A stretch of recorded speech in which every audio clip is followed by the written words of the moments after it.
Your favorite villain? My favorite villain? I kind of like Diddy. For years, people thought the story was over. Not because answers were found, but because the noise stopped. And when noise stops, silence feels like resolution. But silence doesn't end stories. It only delays them. Tonight, we're not here to accuse.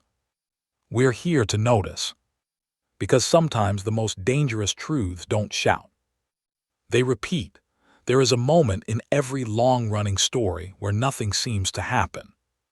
No headlines. No statements. No public reactions. That moment often feels like relief. People assume the issue has passed, that whatever tension once existed has been handled behind closed doors. But history shows something else. Quiet doesn't always mean peace. Sometimes it means control has returned. For decades, influence has survived not by confronting pressure but by absorbing it. When attention rises, responses appear, carefully worded, calm, controlled, just enough to slow momentum. Then time takes over. Time is powerful because it softens memory. Details blur. Questions lose urgency. And eventually, the story becomes old news. What makes long-running power structures effective isn't force, it's rhythm, a predictable cycle that repeats itself so often it becomes invisible. First comes exposure, then explanation, then distance, then silence. And silence, when repeated often enough, begins to feel responsible, mature, even respectable. But silence has weight, and weight accumulates. This story doesn't begin with one incident. It begins with a pattern that only becomes visible when years are stacked side by side instead of spread apart. When moments that once felt unrelated suddenly touch. That's when discomfort begins. Time doesn't erase events.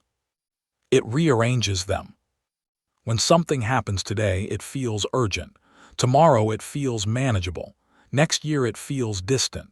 And eventually it feels historical. That distance gives power room to breathe. Statements made early often sound confident, clear, decisive.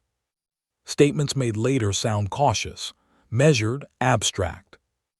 That shift is rarely accidental.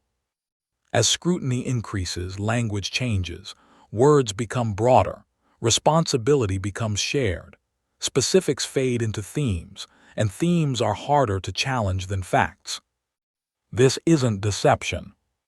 It's adaptation. The most effective systems don't deny reality. They reframe it. They let time do the arguing. They rely on the assumption that attention will eventually move on. And for a long time, that assumption worked. Because attention is exhausting. Outrage burns fast. Memory fades. But when time is removed as a buffer, when years are collapsed into minutes, something strange happens. Old interviews feel different. Familiar statements sound incomplete. Confidence from the past doesn't age well. The audience starts comparing. Instead, one moment can be dismissed. Two moments can be debated. But repetition creates shape. When the same responses appear across different situations, across different years, across different levels of pressure, coincidence becomes harder to believe. You begin noticing how explanations stop just before clarity, how concern is expressed without ownership, how accountability is discussed without placement. Nothing false is said, but nothing complete is said either. That incompleteness becomes familiar, and familiarity becomes a system. Systems don't rely on individuals. They rely on what works. If silence calms situations, silence is rewarded. If distance reduces risk, distance becomes standard.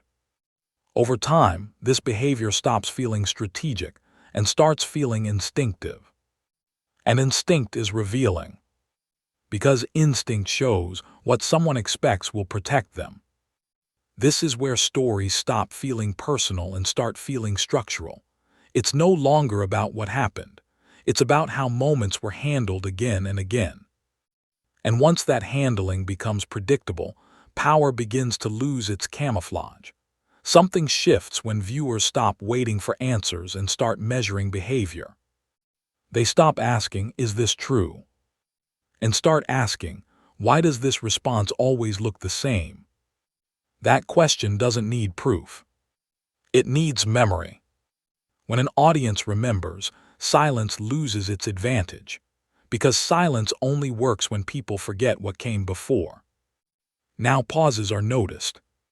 Absences feel intentional. Delayed responses carry meaning. The story no longer needs new information to stay alive. It survives on what remains unresolved. And unresolved stories don't disappear.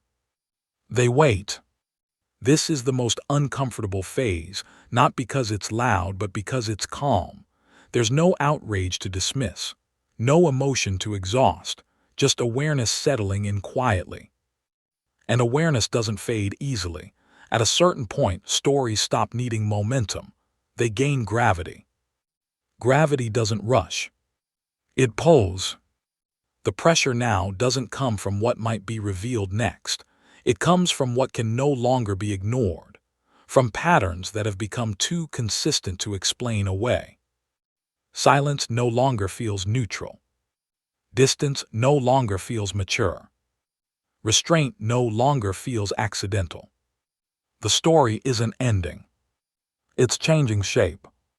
From this point forward, every response will be read differently. Every pause will be measured.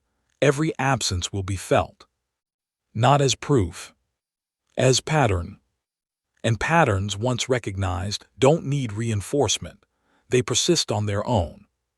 That's the real shift. Not exposure. Not accusation. Recognition. Because once recognition replaces doubt, time stops being a shield. It becomes a record.